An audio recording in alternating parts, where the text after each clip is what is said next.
چې دا ابونیر د علاقې خلک هغه دونه نه دی خفه، هغه وایي چې دا الله مونږ طرف ته متوجه شو، الله جل شانو په دې باندې مونږ ډېر ورسره کړي. هغه خلک چې دي که نه هغوی ته الله جل شانو 1400 کاله مخکې ویلي، 1500 کاله مخکې ورته تقریبا ویلي چې دا اولنی ځل نه دی چې زه به داسې کوم خلکو باندې به داسې تکالیف راولم. دا خو ستاسو نه مخکې که شوي نو تاسو په دې مه خفه کېږئ، او که ستاسو نه مخکې نه شوي پیله ځلې نو بیا خفګان پکار. ایوب علیه السلام واقع مخکې تېره شوه په سورت انبیا کې تقریبا. د ایوب علیه السلام د هغه صحت لاړو، د هغه کور اهل و عیال هغه ختم شو، د هغه مال دولت هغه زیرو شو، هر څه ختم شو، هېڅ پاتې نه شو. دلته خو که سړي کور روان دی نو مال به بچي پوهېږي، یا اولاد به بچي، یا که هر څه ختم شوي نو سړي په خپله روغ صحت خو پاتې دی، روغ انسان خو پاتې دی. یو داسې ده که نه. ایوب علیه السلام څونه جلیل القدر سړی دی، لوی سړی دی، او صحت یې ترې واغېستو، کور یې ترې واغېستو، خاندان یې ترې واغېستو، مال دولت یې ترې واغېستو. ایوب علیه السلام اخر کې د خولې نه ډېره عجیبه خبره ووت، او الله ذکر کوي چې وایوب اذ نادى ربه انی مسنی الضر. ایوب علیه السلام الله ته آواز وکړو چې خدای انی مسنی الضر، ما ته تکلیف رسېدلی.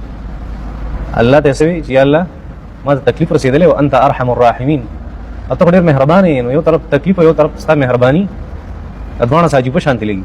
یو طرف ته مهرباني کې محبت وي چې محبت بیا څوک چاته تکلیف نه وه. ایوب علیه السلام ته ناشنا ښکاره شو انی مسنی الضر، ما ته تکلیف را رسېدلی او انت ارحم الراحمین. او بل طرف ته حالت دا دی چې تا په ټولو مهربانه کې زیاته مهربانه څوک یې هغه ته یې الله جل شانه ناشنا کار وکړه. فاستجبنا له، الله فرمایل چې دا خبره وکړه چې خدای ما ته تکلیف را رسېدلی ته خو مهربان یې. فاستجبنا له، دا خبره مونږ واورېده او قبول یې کړه. فکشفنا ما به من ضر، او د چې کوم تکلیف دا مونږ لرو هر چې خاندان او مال دولت. وآتیناه اهله ومثلهم معهم رحمة من عندنا وذکرى للعابدین. دته مو هغه خاندان هم ورکړه کوم چې مې اغوستی او د هغې سره هم نور خاندانونه هم ورکړه. وآتیناه اهله، دا خاندان هم درې ورکړه. ومثلهم معهم رحمة من عندنا، او د دې سره سره مو نور خاندانونه هم ورکړه. دا مې ولې ورکړه؟ الله فرمایل ته ما ته ارحم الراحمین وي، نو ما ورته ومونږ چې رحمة من عندنا، دا زموږ د طرف نه رحمت والا مهرباني دې ته وایي. وذکرى للعابدین، الله وایي کوم خلک چې را روان دي او الله یې پېژندلی او الله عبادت کوي د هغوی دپاره پکې نصیحت. موږ خو مسلمانان یو، که داسې حالات راځي په دې کې زموږ دپاره نصیحت دی چې دا مخکې هم راغلي، دا اوس هم راغلی، دا به بیا هم راځي. په داسې حالاتو کې د ایوب علیه السلام په شان صبر چې انسان وکړي او په دین باندې کلک ودرېږي نه، الله جل شانه څه کوي؟ الله جل شانه ولا خاندان هم ورکوي، مال دولت هم ورکوي، صحت هم ورکوي، هر څه وله ورکوي. الله جل شانه چې په یو ځای د هر څه لرې کړه نو په یو ځای راوستی هم شي واپس. دې ته الله وایي. خیر خبره مې دا کوله چې دا څو ورځې ډېر ګډوډ وي، دا هم راته پته نه لګي څه ورځ دا ټایم څه دی، دا به څه کي هېڅ په پته یې نه پوهېږو. چېرته لاړ شو، کوم خوا وتښتو، امداد له لاړ شو که امداد به له ولېږو که څه چلو. ځکه الله جل شانه د هغوی په حال رحم وکړي او الله د نورو مسلمانانو په حال هم رحم وکړي. کوم چې چېرته غلا ته ناست دي، د امداد نه 5000 جیب ته اچولی او دا چپه کړی، او دغه شانتې هلته تلل او د هغې خلکو چې کوم کورونه وران شوي د هغوی مال دولت هغه جیب ته اچول او ځان له پټول د هغه ځای نه، او په لارو کوڅو کې ودرېدل، په دې اوبو کې دا پردي لرګي او داسې څیزونه رانیول، دا ټول حرام کارونه دي. او که چا داسې کړي که نه دا واپس کړي په حرام باندې. دا حلال نه دي، دا حرام دي، دا مال غنیمت نه دي، دا پردی حق دی. اول چې د مسلمان نه سسیس پرېوته په لاره کې د شریعت حکم دا دی چې دا به نه راشوت او که د لاس ورړو راشوت دی کو بیا ټول ذمهوار به ته دا به هغه له رسۍ که پېژني که نه ځان سره بیا ټول عمر سنبال کړي که نه یې پېژني. دونه غټ ذمهواري په سر واغست. امام ابو حنیفه ویلي وو که نه چې ته په ژوند کې چا نه یم دوکه کړی، یو زنانه دوکه کړی وم. وایي دا څه شی پروت دی، یو زنانه راته وایي چې دا لږ راواله وایي چې هغه مې څنګه راواغسته ځمکې نه، ما ته وایي چې بس اوس مالک ته حواله کړه. یو هو ما ته چا وایي چې دې له ګوتې وروړه، ځکه چې څیز مې راواغسته چا نه پرېوتی و، دا به اوس مالک ته رسول غواړي، زما ذمهداري ده، دا ډېره لویه ذمهداري ده. او الله هم چېرته نور خراب کړي ورې دا څیزونه هغه واپس کول غواړي.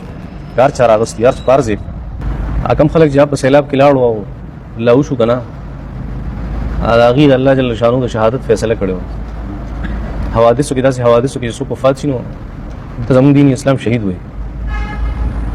او زه کله کله سوچ کوم زما دونه نیکان خلک وو چې هغه سیلاب کې دننه او بیا په خټو خاورو کې دننه بس هغې دفن کړه. زمونږ د ګندو خلکو د هغوی لاسونه یې مو ته پرې نه ښوده چې تاسو یې په خپل لاس دفن کړئ. هغوی خو داسې وو. او بل طرف ته نور خلک هغوی له الله جل شانو ډېر غټ تکلیف ورکړو او دا تکلیف هم د څه وجې نه الله مونږ خفه کړی دی، نه الله په څه طریقه مونږ خفه کول غواړي د غیر چاپېره خلکو. نو مونږ به هله خفه کېږو چې داسې وکړه چې داسې وکړي که نه، چې داسې نه کول، خو بیا که مونږ یې په اوبو وړی وی نو بیا به هغه روغ خلک خفه کېدی په مونږ باندې. هغه روغ خلکو له خو الله تکلیف نه ورکوو که نه، بس الله جل شانو داسې چلو.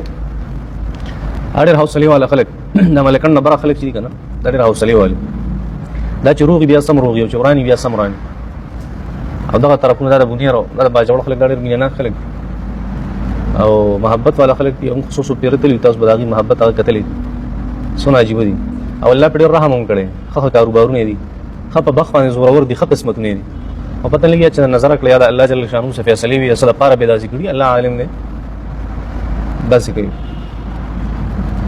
ازه ما چیرې دا ولنه کار نه دی ولنه ځل نه دی چې الله جل شانو دا چل په دې حد نه زیات خفګان نه دی پکار مونږ په ډېر خفیو ځما په خپل چې دا غبونیر د علاقې خلک اودونه نه دی خفا هغه چې دا الله مون طرف ته متوجه شو الله جل شانو په دې باندې ډېر سره کوي واغه خلک چې دي کنه هغه ته الله جل شانو سوار له سو کاله مخ کې ویلو 15 سو کاله مخ کې تقریبا ویلو چې دا ولنه ځل نه دی چې زبردست کوم خلک باندې بداسه تکالیف راولم دا خو تاسو نه مخ کې شي نه تاسو په دې مخه پکېږي او تاسو نه مخ کې نه شي پیله ځلی نو بیا افغان پکار